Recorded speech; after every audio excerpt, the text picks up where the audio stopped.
आता गपचूप बसा. डॉक्टर बाबासाहेब आंबेडकरांचा विजय असो.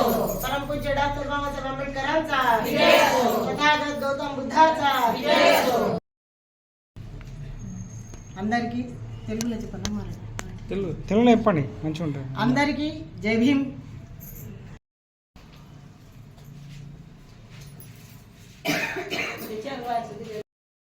డాక్టర్ బిఆర్ అంబేద్కర్ రిమ్స్ ఎదుటన స్టాచ్యూ ఇనాగ్రేషన్ గురించి నిన్న ఎవరైతే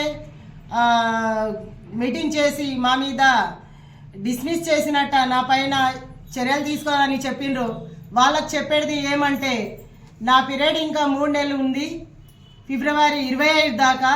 డిస్మిస్ చేయడానికి మీ హోదా ఏముంది, మీ సమాజంలో రోల్ ఏముంది, మీకు అర్హత ఏముంది చెప్పడానికి. నాకు ఇంకొక విషయం ఏమంటే ఎవరైతే నన్ను ఇవన్నీ వల్గర్ లాంగ్వేజ్ మాట్లాడిండ్రో వాళ్ళు నాకు వచ్చి సమాజం ముందట క్షమాపణ అడగాల.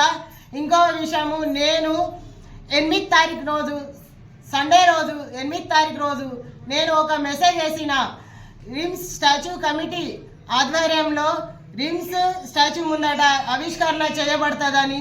ఆ తర్వాత మేము చెప్పిన తర్వాత 2 చేయడానికి ఇనాగ్రేషన్ చేసేందుకు వాళ్ళు ఒక మెసేజ్ వేయాలా. మరి శోభా తుల్జాపురే గారు మనమందరం సమాజం అందరం కలిసి మీటింగ్ చేసుకొని మనం ఒక డేట్ ఫిక్స్ చేసుకుందాం అని ఆ రకంగా మెసేజ్ వేస్తే మనం అందరం ఒకటై ఇనాగ్రేషన్ చేస్తుంటిమి కావచ్చు.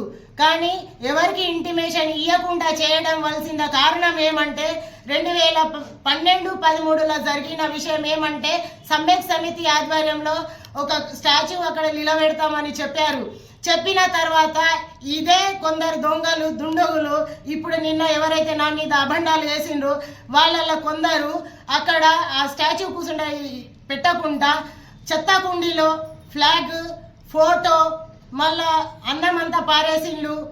ఇవి అట్లా అనువైన కారణాలు పాతవి ఉన్నాయి కాబట్టి సడన్లీగా మేము ఇనాగ్రేషన్ చేయవలసి వచ్చింది. కాబట్టి మేమందరికీ సమాజం అందరూ నాకు సపోర్ట్ ఇచ్చిండ్రు, అంత కమిటీ వాళ్ళు సపోర్ట్ ఇచ్చిండ్రు కాబట్టి నేను ఆ పని చేసిన.